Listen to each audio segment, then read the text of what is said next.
even mattered. She was made to love things. Lillian was a very big promoter of glam rock. She was a real pusher of Iggy and Alice and Lou Reed and the Velvet Underground and people like that. Lillian and I had a good deal in common. Both writers, and that means living in a state of constant dissatisfaction. Both asthmatic. Both intolerant of ourselves as much as anything else. She had a marvelous combination of innocence and absolute knowingness. She looked like a Botticelli angel who just finished giving King Kong a blowjob. Lillian Roxon lived a life that burned bright. A brilliant music writer, funny, bitchy, and 30 years ahead of her times. Born liberated, she understood first how music could change the world. A little doll I can't forget. In 1973, she saw Iggy Pop and the Stooges play at her hangout in New York. Iggy Pop was aggressive, pugnacious, throwing the songs at his audience as if he were throwing punches. Rock and roll is not dead, she declared, but only just beginning to happen in a new way. Within days of writing these prophetic words, she was dead.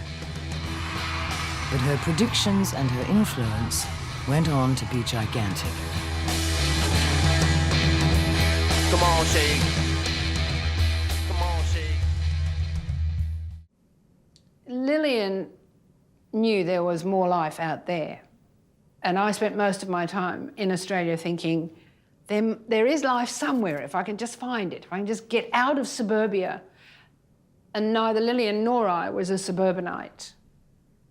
I would end up living in the country, but Lily would always have lived in a city. And then a voice piped up and said, "Mr. Epstein, are you a millionaire?" And as everyone sort of gasped, that was my first sample of Australianism and of journalism at once together, which became the style of journalism that would come to rule the world. So that just so astonished me that I just wanted to meet this woman who sounded like a journalist. Take a tip from me and get ready for the big parade. It's the place to be. Every night's a happy holiday. Lillian and Danny took up residence in the legendary back room. It became Lillian's salon. The in place is Max's Kansas City, which is just near me, and it's full of Warhol's leather and plastic freaks and things.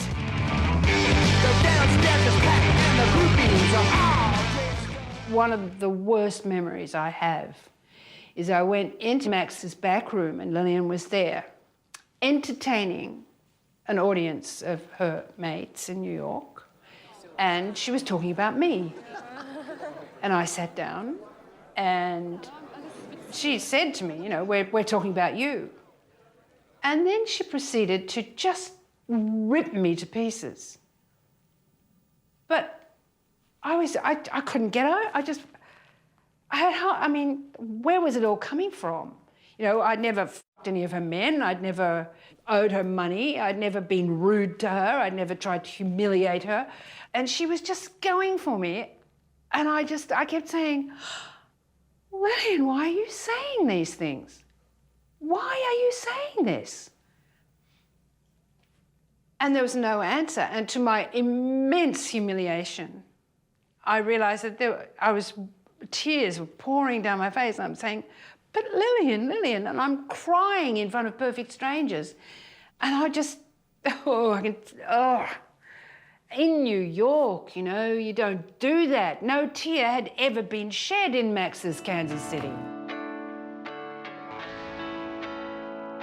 When I open my eyes, the days will begin like a good dream, bright and lucid as imaginary water. It will run its course in a syncopated tempo until after twilight. It will disappear into my darkest smile.